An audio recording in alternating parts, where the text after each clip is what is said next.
Kaixo, Maria eta Amaia gara, aizta gara eta hemen bizi gara, Belaustegi baserrian. Duela 10 bat urte, hau baserria erosi genuen. Erosi genunean guztiz apurtuta egoan, ez zeukan ez teiaturik, eta osoa konpondu dugu, gitxike. Eta hasi ginen alojamiento txiki batekin, etxola batekin, eta 10 urte hauetan joan gara alojamiento gehiago egiten.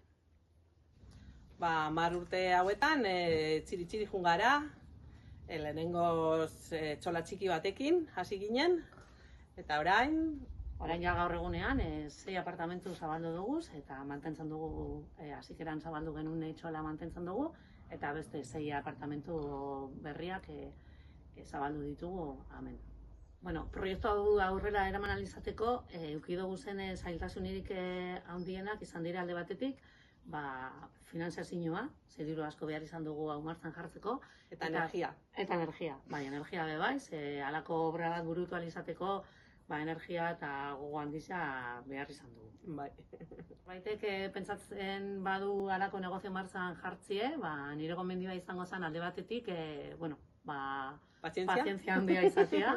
Eta beste aldetik bai, badeko guz instituzio batzuk, adibidez, landa garapenerako agentzia, asko laguntzen duena. Orduen, eurengana jotzea, laguntza esker, eta eurek esatetzue aurkatzen dutzue, zein motako zuen zinoak, zein motako aukerak badauzen aurrera eraman izateko proiektua.